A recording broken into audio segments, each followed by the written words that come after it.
أعوذ بالله من الشيطان الرجيم بسم الله الرحمن الرحيم hambi atakuma kilinge e comme ngamen damuta je continue kan wala ma seni ke ba ala kuma kan ayma baranta ba hakilo la yirwa kan parce que hakilo man si amam futawo dolu ma folo mbala yirwala wala kamba alhamdulillah rabbil alamin alhamdulillah rabbil alamin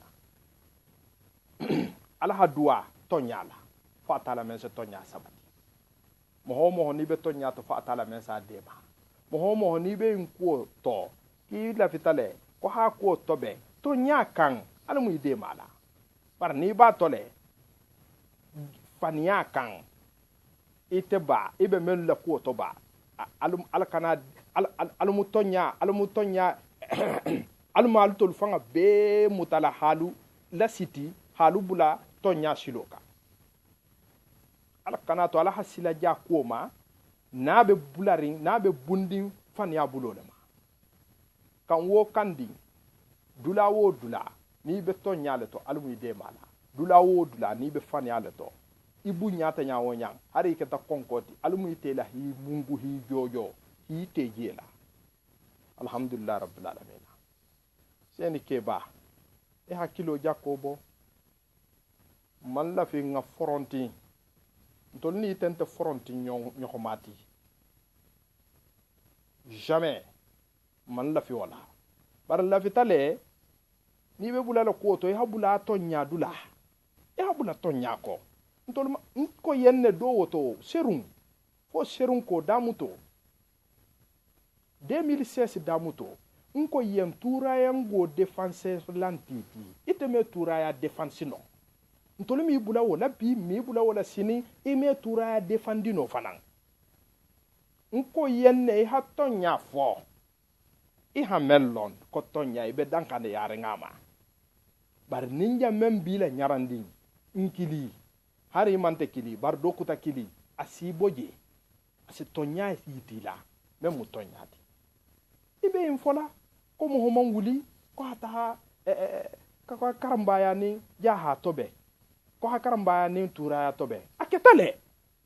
karamba ngole lu hi bangama e man songa male e ko mo hoyen atu ni o man wotu anta jala nyala le o be safere ne be bulte goto atu ni ma tu isaji nyala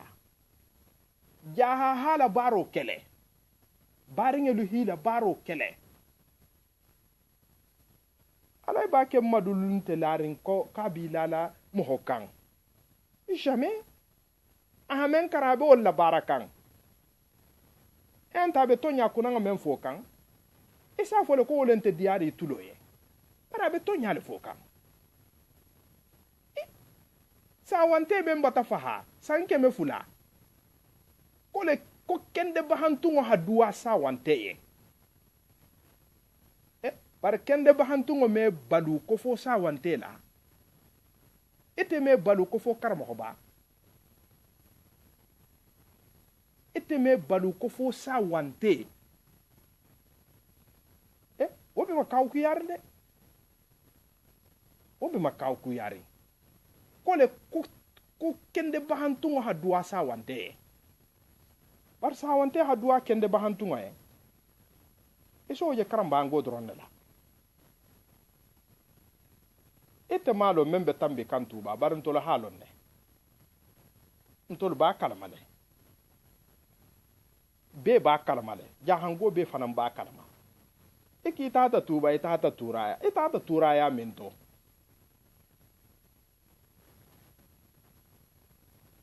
tata kelobe bulare ngotumo e hamun kyato e hamun fato e hakiltu fusuna tambe tambo be kalamale fransi jang isita turanga jo mamma jang kon lafita ko alko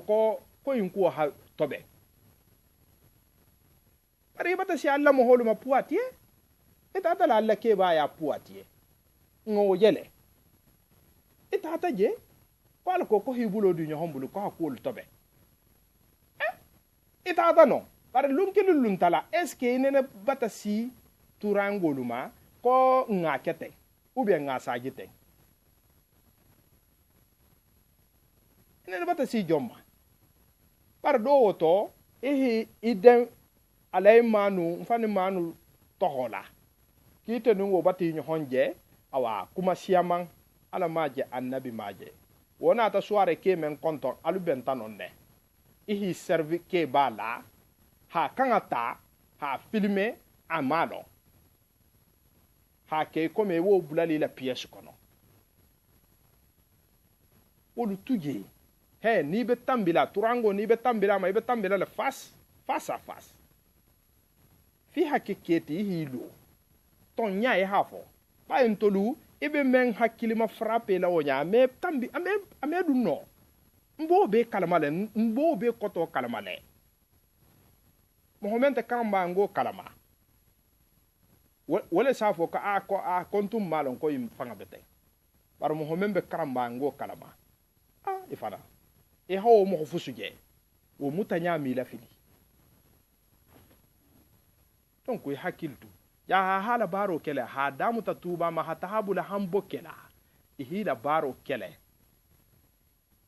bare alku kililong ni altala manso memma wonte kela wolungo altala bata décider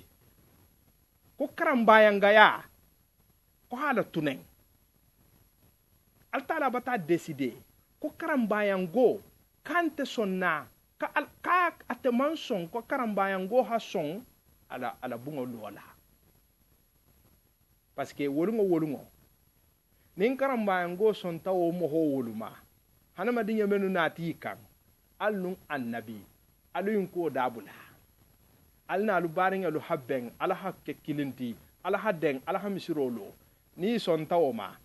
mumbe fola bi isa fo ni ajo misirolo ta ala nin karambango man son na antekela nin karambango man son antekela awani haje altala ha alubula summum bukumu kono la halu kyamo hoti nyin ko yinnemu alu nyaalu mi aje alu tulolu mi ame alu sawrolu mi fahamu alu jatolu mi aje no hakkilo fus ante jejela abe batanu ton nyama altala fangala barole mu parce que wolungo ni wo keta nin karambango sonta nin misiro lota altala to fanga ase bang parce que bi denna mu na mo holi bi denna mu karambango le sonta ni man son no misiro ntelola awal tala hi bang wala ma wala ka ko karambango ko behi bang fanan ko misiro melo ko fo 3 km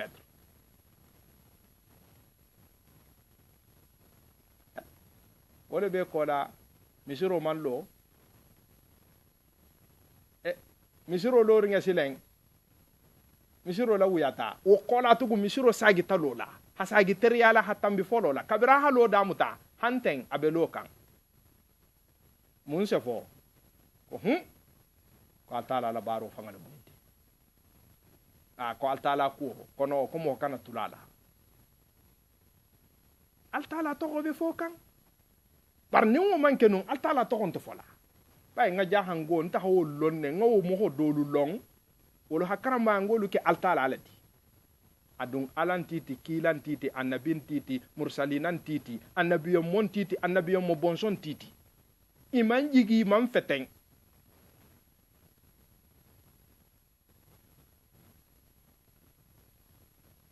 kulu manjigima tombi manjigima alifa manjigima sidda manjigima are yante altala manson ala sahatu mumbe fokan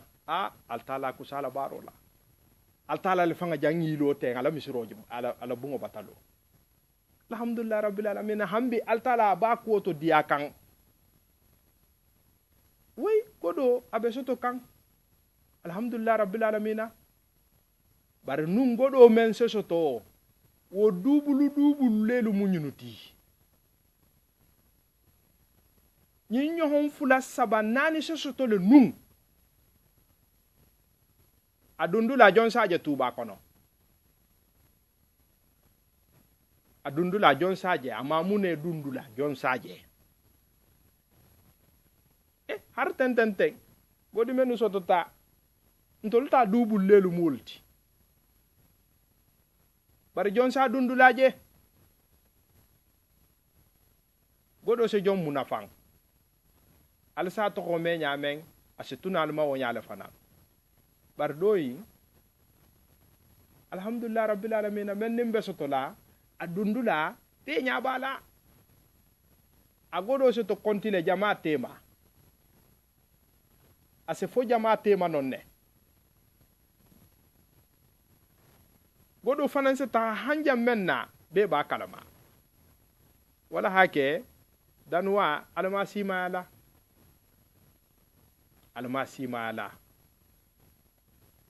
alma nyohondo siaya la jaha kodo anyohon siama bele jaha bara alma hakilo na ahanyo dila bema parce que ni man la alala wolunga hilo lummen billahi wallahi ni man la alala yake bar karambango na hije folo na halon ko way kite se kese bolo kuto aje janka dinya aso wallahi le kum folo ala ko hi destabiliser ko karamo ba jaho mo ho bata faha sankem fula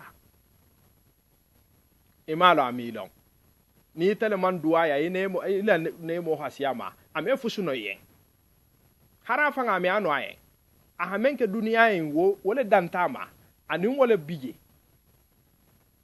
do kutante lala okan ni teleman dola tahama fusun te lala okan aje jammenna ete bo jahu yala nyaadi ya ngolu fala hanon fahamu adu ibatanon fahamu ya hanon fahamu de non koto wo fahamu tale donc godo yinu ibe tala jammenna ibe dunna jammenna be nya bala wala ke mo holbe motiveri ya hante mutala kuyongo tibitugunde ya hante mutala saki widi tibitugunde wo bantale wo kumante mo honti tuluna jaha to bitugunde wo bantale wala wo kumo bantale bayro wo bantale ne hala saha ko shaman be ye misir ko into wo bata dankun ya habudu misiro be nono la ko misiro me nono misiro nono ta misiro nono ringe jasi ko konna moholo hatta hatuba konakiri janna moholulu karamango moholulu ki habenje ko hakuma na mohol tata karfula wije karamango du mantaha enata mun fo komisiro kona be lola le ko ha misiro ke juma sal misiro ti kawa komisiro kante lola nyenne fota killing nyenne fota fula nyenne fota saba faida kabirin ngame jammenna betulo bata bulato nko alhamdulillah rabbil alamin nko me nata na kebal ko kawa konin juma ko le dum ba kering nyunun te sonni misir ko ma awa janne misiro en fanga halo damu ta folo alam me kata fanga folo ala nga juma sal misir ala nga juma salo fanga la lo ni haja juma salo la lo ta ko su keta walati turangol nin fa kundangol nin jaha ihi nyohon fahamu akoto ko ha misiro ko ha har misiro ka kana damuta ko ha juma salo fanga folo damuta kabirin wulta ko la altala ha mo hodema juma salo ala lota wolungo ibata ta kaira goshi rin kola ibata military lu samba tuba polisi lu bumba bata dun tuba ke membe o be kunna maninga kelemu atume jigi yaren karamba ya jele bara kabirin wo hila manipulation o kenya je abota karamba ya takata ajigi yala komandanya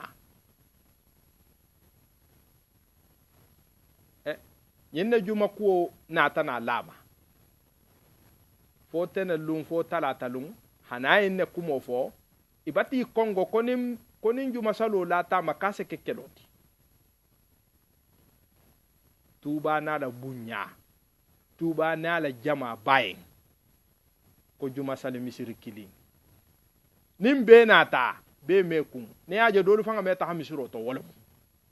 tuba misiri foloyi el karambangol la misir ba misiroi bayi to letamu ko altala tante dolu bije meta ha misiro to parce que be mekun dolu si sigi banto tole har kuru kono mekun nyenne juma salo na ta lama nta ninge katata ko fase ke manipuler par ke manso par altala lo moho wonte filla ko wo fili mandi bo hayne kata nam hol na tana na ke na tanen nam holu makili akalbe mun kuto ko juma sal ko ke tumbata wula ko kisi kasala anata fo keyen juma salo mbole kela ñunu batam bayila misiro kono ki tala mu misiroti ko altala la bungonte ntolu batam mente jumo salla awa ntolu fanan la vitale fonsen na juma salo damuta jumo membe nare ni ala sonta na tarta wo bo nyale ntolu la vitale e hawo ordu dimma na tarta de parce que bi itele bi jambi itele be jankunna altala bata kiti wala barna tarta na juma salo iman la fi few ni sa conséquences ta al kiyama lungo sini kawa kifanga al halo abini juso tema abini la londo tema abini la misilime ya tema ifanga ha ordu di nta ninga katata ko fase ke korompi akko be kata ke ba ko kaman na wala jam militaire ke mbata nyina to hola baralmu garadi bar bibi ngame ko do batala la garadi fanga kam betege wona tan ala mo holu concerté e hala sa e ko ko normalement ko nyunu ninju masalo hakande ke ko yen na mo holien kalbe juma salo le dronkela kiyo kalba kala minto konya ko dugo alba kala dugu men ka altale mu faltante akon tale mu dugoti akotura akon ba kala jele kon nim bari ngelu akalta alle mu dugoti kiyo kalta alle mu ko beti kiyo kawa kalta hake kombato ordu di alma juma salo adamu tatatenne kabrin altala ha juma salo la lombulu hanten juma salo mantu jumo man sali santo jaha bese benjela ha jumo sali fulolu bese na jela ha jumo sali wolungo kabiru wo ko ordu fengeta nta eninga ko nin jumo salta ka bata tuba kon ko tugun ka mi asingelo tuba ko nin jumo salta ka se tuba bula alhamdulillah rabbil alamin ya lon khoro la kuma kanga khoro na kuma ta la kuma kanga julo bala bari jonke la kuma kanga o julun to la abiyan ko kuma kan ba fo awa e comme dalta men na moholu hakilo mo frappé i selu moholu fe ha godo la bo ha di moholu ma abiyan ko le be duniya ta hala yimbe me ka godi kula yimbe me ko godi la altala le fanga no be en koto bari misiro man damuta e dun ko misiro te kala juma sal misiro ni juma salo damuta ta dun janne misiro fanga ha damuta wala hake turangol ha misiro juma salo damuta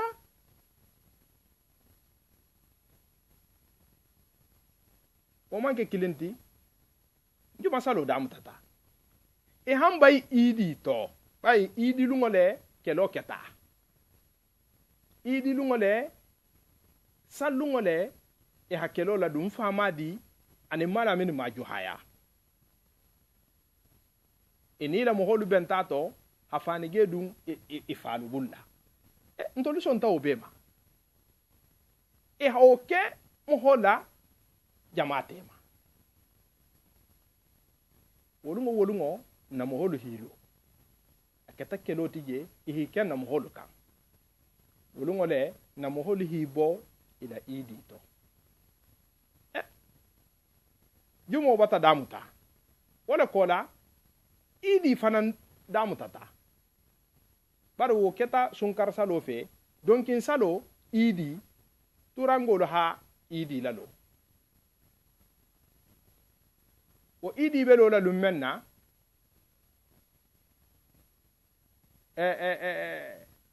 comme salo mu sini nyohonti na moholo ha akumo fu moholi idi folo lota altala ha barakalato idi lota salo keta karamangolo wolbe ila kolu e comme dalti la propagandi la nyamen na ila bulundala ila kuma dulaje altala ha sifa nyamen na idi kanta kela wahati meng awa moholo kuntigo fanga ha afenge nyamen kolu keta o nyane yanne ha fo 9h30 be bata kura etolu fanga man salije mutawotumo imi ku wotumo fanga alhamdulillah rabbil alamin altala hawala lo wala kola tugun sunkaro membo kan 2014 wolungole sunkar sallungo e come sini musaloti bi tabullo gosta bi e come sini nyohoy to lube sunna bari salobe kala wolungole lagine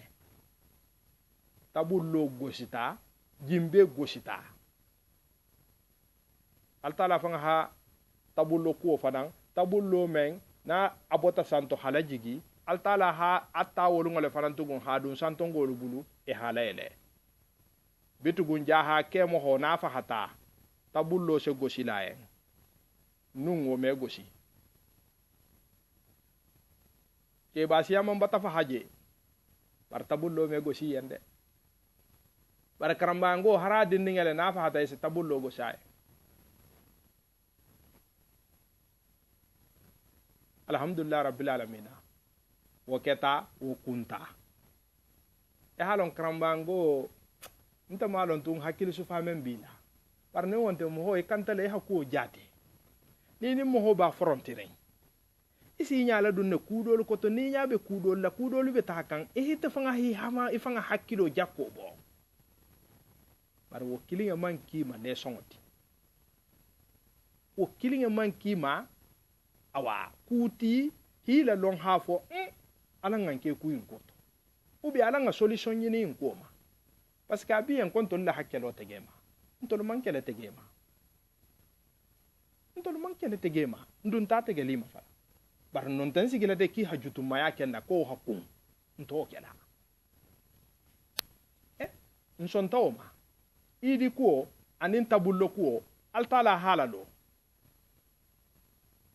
obela lola lumenna hatara misiro bata jamfaya do bata kato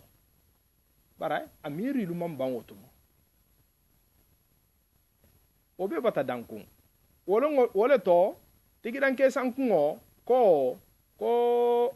ate komisiru ko problème munte ko ni na moholu bafe ka te sa financier ko bar ko tabullo ko ha dabula aha fa kuma nyaho ni bari ntol tumbe sigirin ne fo mo ko senanare han turaya ki hana o kumo fo nin jaha nin tabullo man kan wotumo iso fo so yiti la wolungo bay kuma kan o habu ngalo na adula aw ko beti abayen ko godin ninga o kontol hajo bolla tabullo inna mun to la miliyariti khoromo be neto bunya be neto ko be batal to karambango ikeba yata nyawo nyandi ni fatuta tabullo ni nte gulu kilinkan ime agosiye alhamdulillah rabbil alamin ete se mun fono ntoliyen ntol nin karambangol tema ko hakkelo ba kele joma na wuli meno hakkelo la wuli be talo wolle kan ntolunte man ku ke mo hola bi ma ke mo hola sini baran kolen kon fanga lube mfanga defandila altala siloma na kebara ha tumbulu nyame na alkolo kon ngatuoma awa ngatuoma hadamuta 1815 ma hadamuta futa mafolo 1800 futa par kanamo banata faida fo 1798 fo 1800 santan fo santan ne lulu awole ke futa jannim fongo be sotola tuba be fengela atahata san woro wula ke jela tuba bakoni parce que anaringe anata mbemba sigini Bubakar menkan anata fole kabe tahale ima tambala atahata tuba bakoni atahata mbemba nyato fode lu tarje parce que kanamo ba nene man tahadugula ama be barin tarje odugo hadoho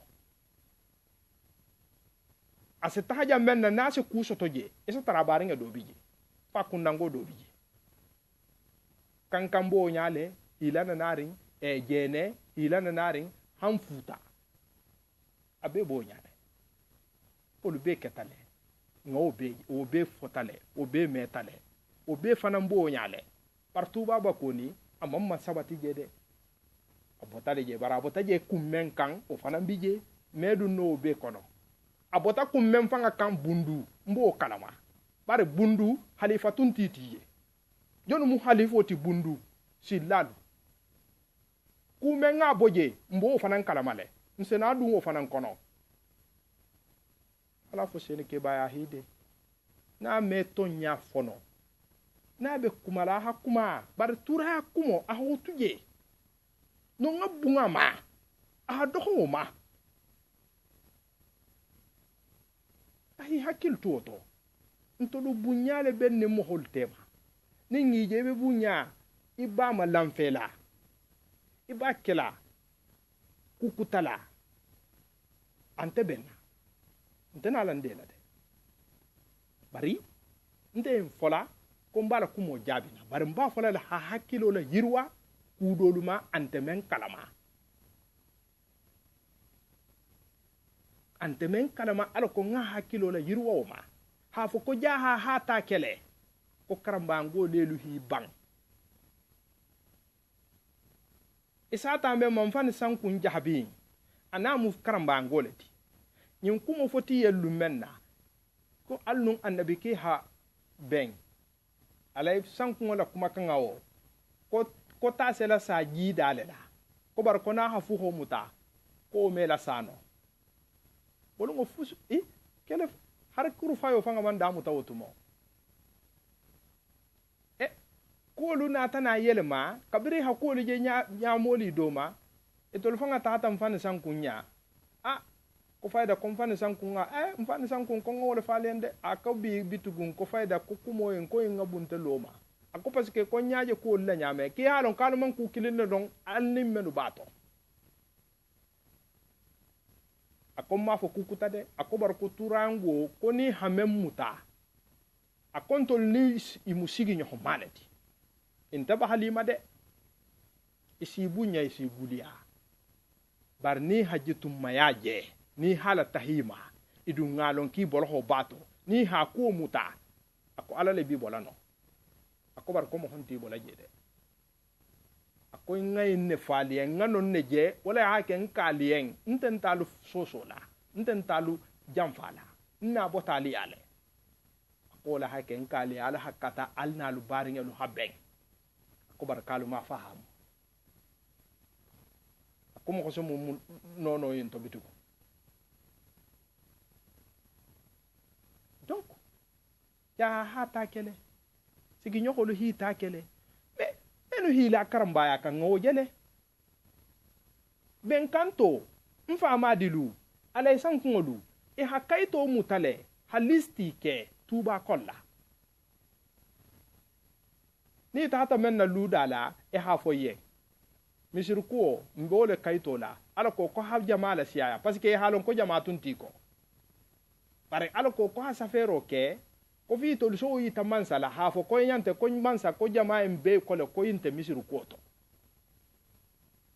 altala o fana mom marse itahata man fo giras kunda jamen na giras kunda ke ba do bi je itahata oya o dum ya kunda le fo giras kunda itahata oya e hawbula kayto to ben na ha atoko safe e habula sinyela e botanon itahata sa ho kunda ala sarba sa hoya o fana ngasinye o ko mun kayti muinti ko menun te misiru koto o ko kon nin siye kon me o sinye kon to kaito sinye la e botano itata darame kunda wolu we ha sinye menu ba ibul ila buloma inin sawa ne kunda mo hodolu menu bi ibulla inin menu be kukilin to wolu dolu ha sinye nsena dungo fanan be kono takan jura sawane a jigini yelo menke akoto habo tuba e hasamba konakiri ko bar ko rpg slemu ko bar kane mansa ke hinyo hollon parce que atebulata rpg to mo malo woto mo ko rpg fanga seke kuti dagine kono kabru woto mate bato e hanan lato karamba ngonyunu fanga ho nanile rpg koto ha nana ni ha fana ni rpg koto ha gosi rpg koto otu mo etolu be peyi pele ibe mansa kele nga wojele tuba donding imanke bala fato ya ala dron bari olu eko ko yin hadito liyen kibe rpg le to ituta rpg le to han altala ha rpg ke mansoti ihi servi o fanannale ala ko fo se ta konakiri ko ata hin ko germa dungo keje ala ko misiro melo nyame wa germa dungo siyaman neke bara ala nyinin ka men tambi taje men tambi ta ko ta ala nyinin ka barin sena dungol dolu kono wolu mu secondaire leti nafa bon malon fanga nin sena dunga kono parce que ma na fa lombituku parce que ko be gandirin wahati ma hilo amambe fa fusun to wala bituku bar wolu ketale wolu dolu ha signale yen kayto wolu meno ha signale wolu mu karamba ngol leti munna wolu hawo signale wolu ma wo signale kuy batale kan ina ta sise kunda Cheikh Mbemba Cissé ya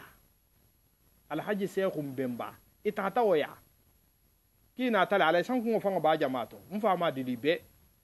kina tale ko kaito ko hasinye ko misiru ko mentato ke ba ko misiru ko iyo adun ke ba ta tale misiru no dula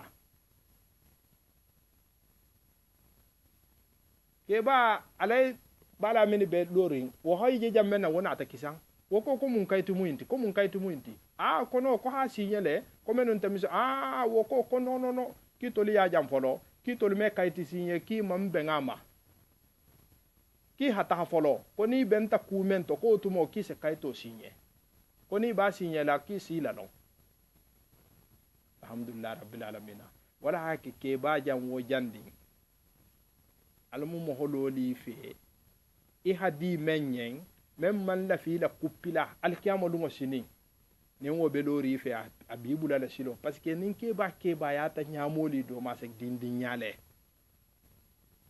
bar nim mo be lori fe ila ko ha gole mo homemma billahi wallahi a maison eha tenene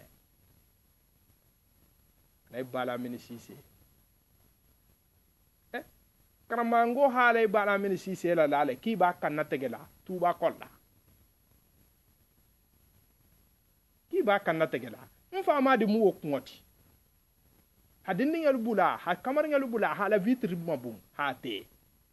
parce que mfa ma di se in kele kenen tuba kolla hatula mo holla vitre matela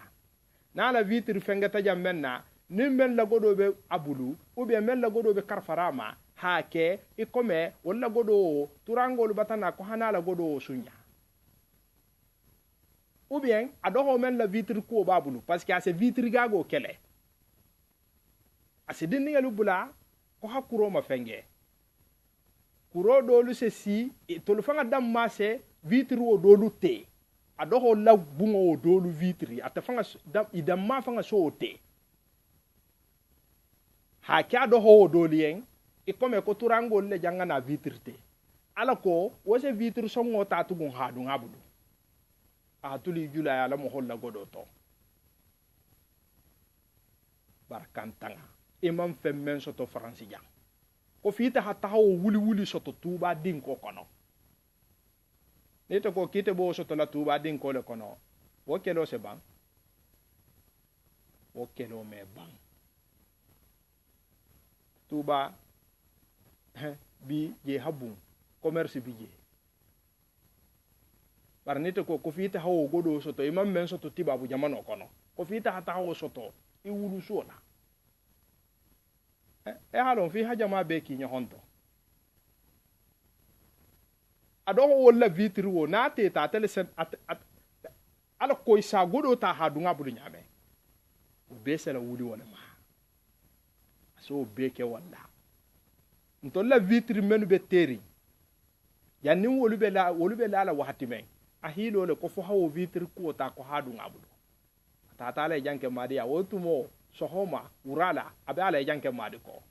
ani ala san kungonte bendi wotumo hana ta sinto ko bungo vitre ko hadu ngabulu ala janke madi son tale few barantendin ne ko nkame be nkante dun nabulu ko kalabantele wolungo i ntunta barinya bala nabe kumala vitre fime ba nyala e hawo mo fusula bandile mu ngawole lo ngala koto wala hake ntende mfanga ko nkame be nkante dun nabulu ko menu data luolu vitre lo la wol mbetala nonne abetala dun na wolle bulu awo mone ya o wala tumbato na wul tajambe hadini yel bulay hata vitre lute tuba vitre mem besete mfama de la kilangala mu asa fo yenna se dinninga do luto sule asa godo dile fulo doluma menu do lun tala ko lu kalamay hata vitre te ala ko vitre ko naate tajambe ate hata hilo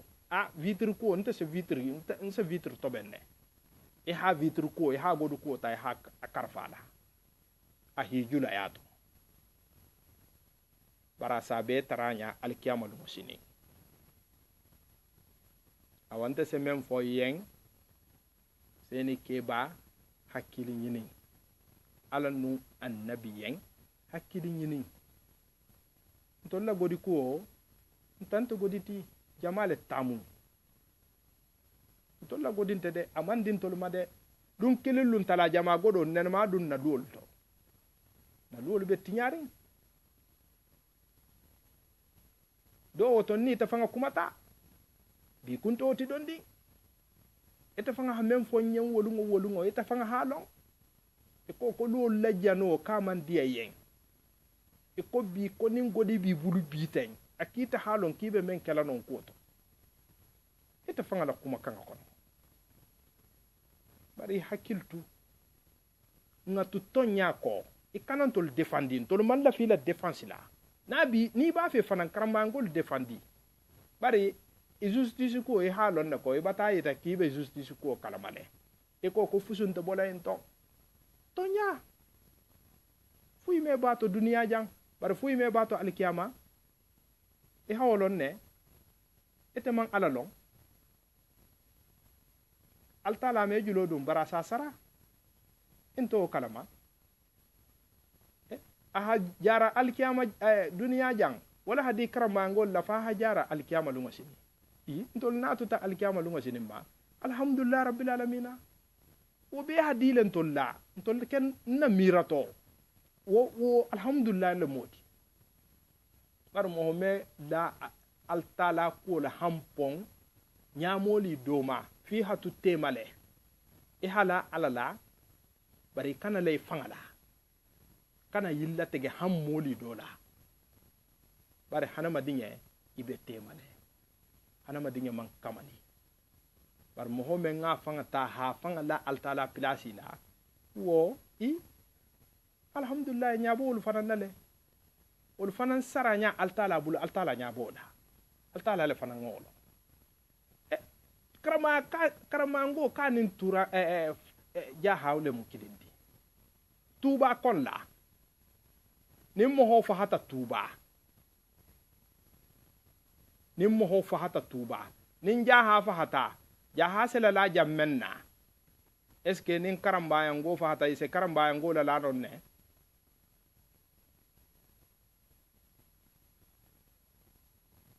lundo ndo do hayin question o posé ila keba do ma karamba keba do ma